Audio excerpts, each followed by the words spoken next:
आपको ऐसा लगता है कि पार्टनरशिप में जो प्रॉफिट और लॉस होते हैं उनको इक्वल ही शेयर किया जाता है अमंग पार्टनर्स, या फिर उनकी भी कोई रेशो होती है जिसमें पार्टनर्स अपनी ही रेशोज में उनको डिवाइड करते हैं?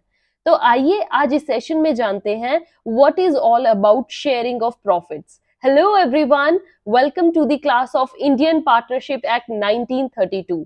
Today we will discuss sharing of profits in partnership. It is going to be very important essential element of partnership. तो इसमें क्या बोला जाता है बच्चे कि जो एग्रीमेंट होता है पार्टनर्स के बीच में, कि जो जब वो एक पार्टनरशिप बिजनेस को रन करते हैं, स्टार्ट करते हैं, तो उसमें एग्रीमेंट में ही एक शेयरिंग एलिमेंट होता है, एक शेयरिंग हेडिंग लिखी होती है जिसमें शेयरिंग ऑफ प्रॉफिट्स लिखा होता है कि कितनी परसेंटेज या कितनी रेशियोज में पार्टनर्स उसको अपने बीच में शेयर करेंगे।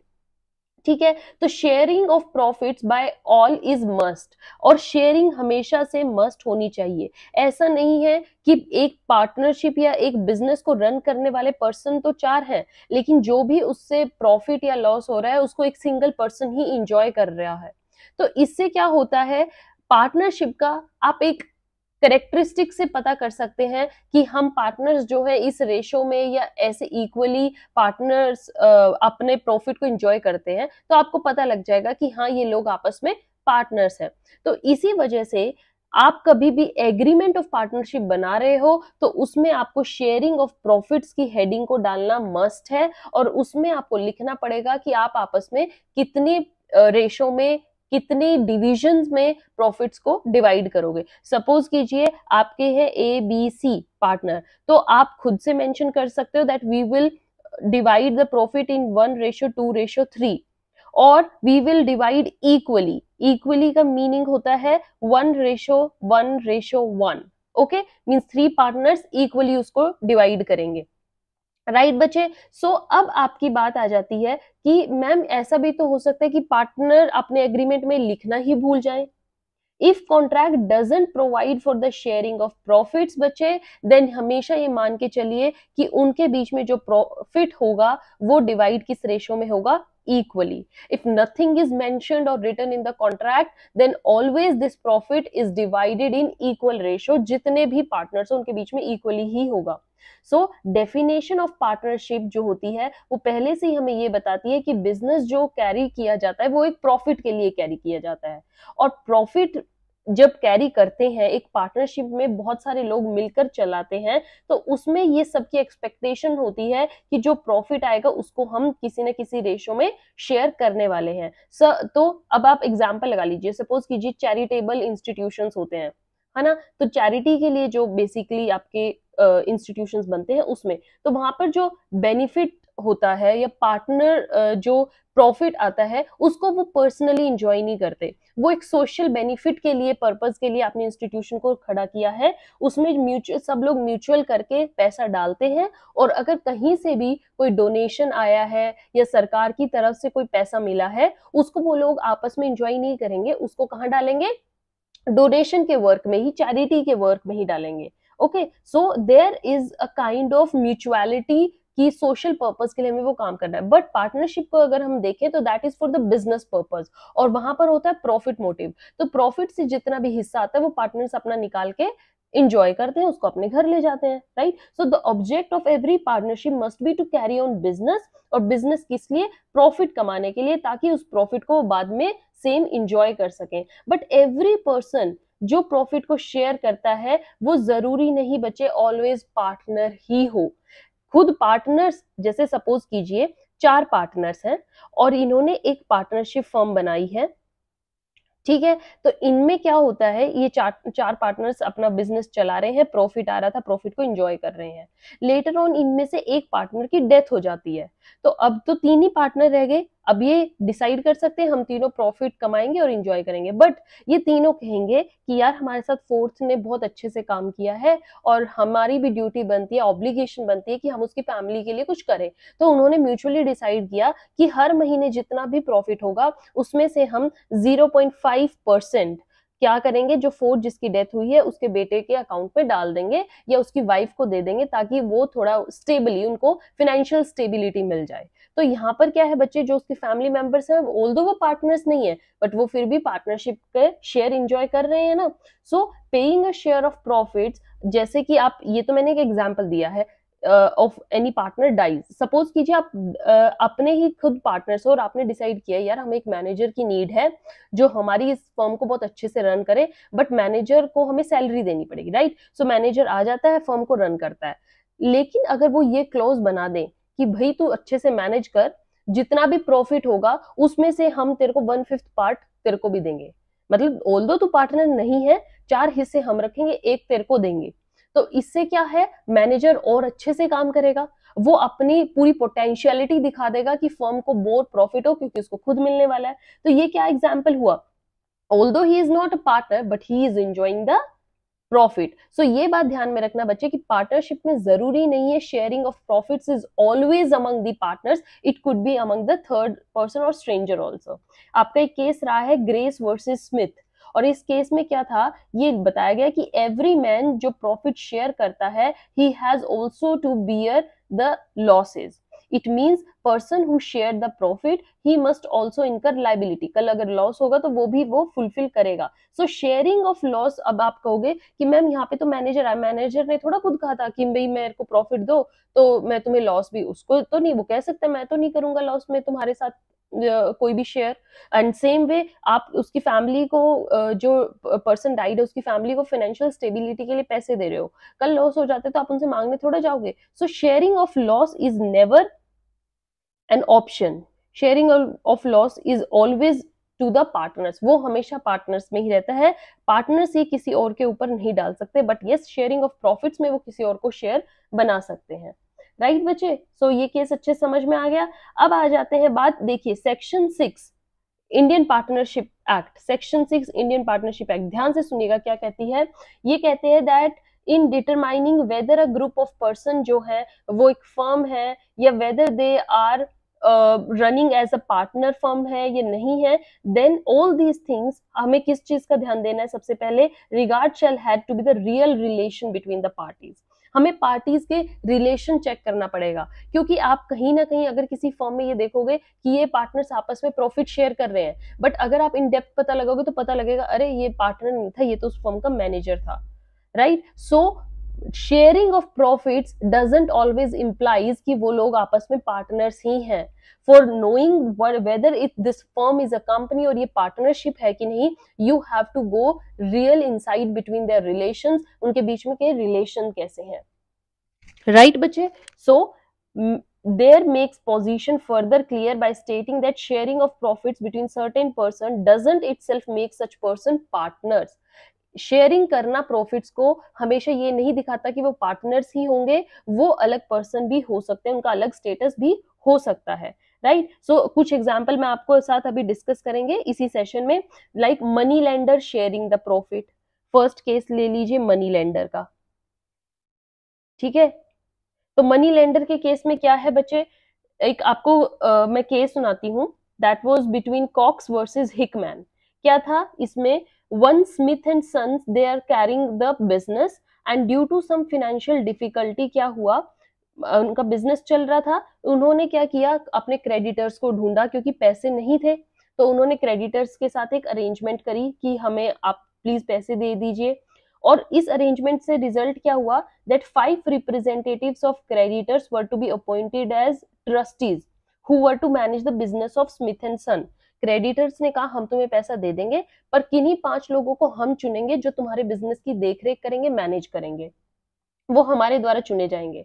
तो जो हिकमैन था, he supplied some goods while the business was being managed by the trustee. Hickman ने कुछ सामान सप्लाई कर दिया, लेकिन मैनेज उसको कौन कर रहे थे, वही representatives. Now one of the trustees जो है, he accepted the bill of exchange drawn by Hickman. Hickman क्या है, उस फर्म के साथ डील करता था। हिकमैन समझिए बच्चे ये है, और ये कॉक्स की क्या है, फर्म है। कॉक्स को अब होगी फाइनेंशियल इंस्टेबिलिटी, वो जाता है किसके पास, क्रेडिटर्स के पास। क्रेडिटर्स अपने किन्हीं 5 बंदों को बोल देते हैं, वो तेरे फर्म को संभालेंगे। अब हिकमैन को थोड़ा पता है कि 5 लोग कौन आ रहा है, कौन संभाल रहा है, उसने तो अपने गुड्स परचेज करने के लिए बिल भेज दिया, और ट्रस्टीज ने, ये जो 5 बंदे थे, इन्होंने बिल को एक्सेप्ट भी कर लिया, ठीक है। दे अंडरटेकिंग टू पे the price of the goods. अब हिकमैन आता है, कल उसको पैसे मिलते नहीं है, वो कॉक्स को स्यू कर देता है कि भाई मुझे पैसा दे, तूने मेरा बिल एक्सेप्ट किया था और उसको दे, ठीक है। तो अब आप यहाँ पर एक चीज समझिए क्या है कि यहाँ पर ऑल्दो क्रेडिटर ने जो अपने रिप्रेजेंटेटिव भेजे थे, वो भेजे थे कि आप उस फर्म को मैनेज करें, और क्रेडिटर्स के साथ अरेंजमेंट भी कॉक्स ने करी थी कि मैं, आप मुझे पैसा दे दीजिए, लेटर ऑन मैं आपको प्रॉफिट्स में शेयर दूंगा, ठीक है। बिजनेस भी मैनेज उसके ट्रस्टी कर रहे थे, but relationship between the creditors and the trustee is on the one head, ये इसके लोग थे, इनका अलग काम है। कॉक्स के साथ अलग है इनका रिलेशनशिप। रियल तो बच्चे क्रेडिटर डेटर का था ना, उन्होंने पार्टनरशिप फर्म तो नहीं बनाई थी। सो हिकमैन अगर कॉक्स को स्यू करेगा तो यहाँ कॉक्स कह सकता है that I have not accepted the bill at all and the person who accepted they were not my partners, they were trusted and they were managing the firm, so I am not liable to you. अब ये जाता है जब case court में, तो court भी क्या कहती है that others were the creditor and debtors and they were not partners, therefore Cox was not liable, Cox के ऊपर कोई लाइबिलिटी नहीं है। तो समझिए बच्चे, तो पार्टनर्स, अब हिकमैन को तो यही लगा था ना वो पार्टनर्स हैं, तो रियल इंटेंशन आपको जाके देखनी पड़ेगी कि वो किस हक में कैसे अपने काम को कर रहे हैं। अब एक और केस आ जाता है बच्चे हमारे पास, और उस केस में क्या होता है, एक हिंदू राजा है, he advanced large sum of money to a firm.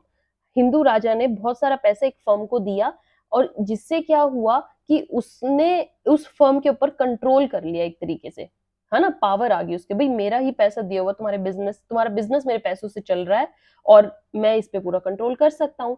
और इस चीज को हटाने के लिए एग्री किया गया कि राजा will get commission on the profit, उसके मतलब जो इतना भी प्रॉफिट होगा राजा को कमीशन मिलता रहेगा, जब तक कि उसका पैसा उसको वापस नहीं मिल जाता। अब ये बात गई है कोर्ट में, राजा could not be made liable for the debts contracted by the firm.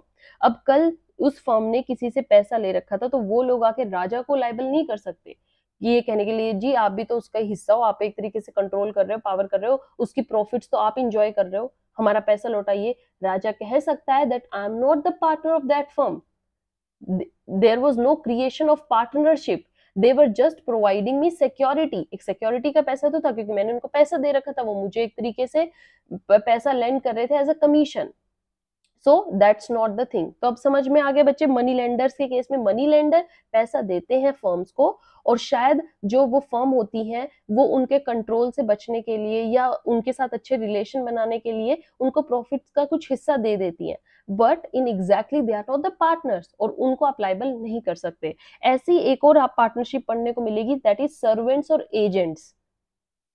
Okay, servants और एजेंट्स, ये क्या होते हैं, समटाइम्स क्या होता है, सर्वेंट एंड एजेंट्स, इनको भी प्रॉफिट्स का शेयर दे दिया जाता है, क्योंकि ऐसा लगता है ये और अच्छे से काम करेंगे और ये इतने फेथफुली फर्म के लिए काम करते हैं, तो इनको भी थोड़ा प्रॉफिट में हिस्सा दे देते हैं, ठीक है ना, as an incentive, so that he takes more interest in the business. और ये लोग क्या करते हैं, फिर प्रॉफिट शेयर करते हैं उस कैपेसिटी में, बट पार्टनर तो नहीं होते ना बच्चे, ये उनकी सिक्योरिटी, उनके कॉन्फिडेंस को, उनके फेथ को बढ़ाने के लिए पैसा दिया जाता है, but they are not partners.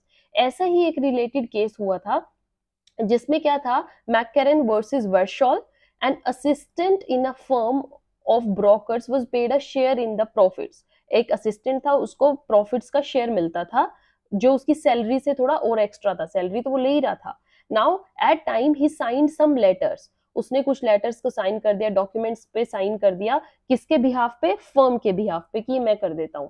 अब लेटर ऑन क्या हुआ, such person only acted as a servant या एजेंट ऑफ द फर्म बनके उसने साइन किया है, आप उसको लाइबल नहीं ठहरा सकते, एंड जस्ट द फैक्ट कि वो प्रॉफिट शेयर कर रहा था, वो पार्टनर नहीं है, right. And now again the third relationship like that also, ऐसी एक और हम डिस्कस करेंगे, वो किसके बीच में, विडो और child of the diseased partner, जो मैंने यहाँ पे आपको एग्जाम्पल दिया, उसकी विडो हो सकती है या उसका कोई चाइल्ड हो सकता है। इसमें क्या होता है, कई बार विडो और child of the disease partner, जो कि पार्टनर पहले प्रॉफिट पार्टनर था उस फर्म का, तो उसको भी कई बार प्रॉफिट्स दिए जाते हैं, क्या सोचने के कि वो because she is sharing the profits in the this business, just business में ये लोग अपना प्रॉफिट्स में से शेयर ले रहे हैं, ये पार्टनर नहीं माने जाते। ठीक है बच्चे। सो हाँ, इनके ऊपर कोई बार नहीं है, ये लेटर ऑन आके कह सकते हैं कि मैं अपने हस्बैंड की जगह मैं पार्टनर बनना चाहती हूँ, ये चाइल्ड आकर कह सकता है कि मैं अपने फादर की जगह पार्टनर बनना चाहता हूँ, वो अलग बात है। बट अगर ये कुछ नहीं कह रहे एंड स्टिल इनको फर्म से शेयर, प्रॉफिट्स में से शेयर मिल रहा है, इसका मतलब कि ये पार्टनर नहीं है, दे आर जस्ट पेइंग कि उनको एक फाइनेंशियल स्टेबिलिटी मिलती रहे। Okay, they were just obliged to pay them. And now the same way एक फोर्थ रिलेशन होता है seller of goodwill. Okay, seller of goodwill who is sharing the profit. So a person who is selling the goodwill of his business, he may be entitled to share the profits of the business in consideration for the sale of goodwill. कई बार कोई person होता है जो अपनी goodwill देता है, अपना name दे देता है उस बिजनेस को, और जस्ट उसके उस नेम देने के लिए वो जो पार्टनर्स होते हैं वो उसको हाईली ऑब्लाइज्ड होने के कारण उसको कुछ शेयर दे देते हैं प्रॉफिट का, ठीक है, इन कंसिडरेशन कि उसने अपनी गुडविल हमें दी है। बट सच पर्सन जो होते हैं they are also not the partner, just वो एक प्रॉफिट शेयर कर रहे हैं, इसका मतलब ये नहीं कि वो क्या हो, पार्टनर्स हो। मैं आपको एक इसका बहुत अच्छा एग्जांपल देती हूँ, प्रैट वर्सेस ट्रिक। इसमें क्या था बच्चे, एक डॉक्टर थे and he sold his goodwill of medical practice, किसमें, उन्होंने एक हॉस्पिटल को दी अपनी गुडविल, अपना name, and entered into an agreement, किस चीज में, that he would help him to introduce the patients for 3 months, कि मैं यहाँ 3 months बैठता हूँ, पेशेंट शायद मेरे को देकर आएंगे और आपके हॉस्पिटल को या आपके क्लिनिक को एक बेस मिल जाएगा।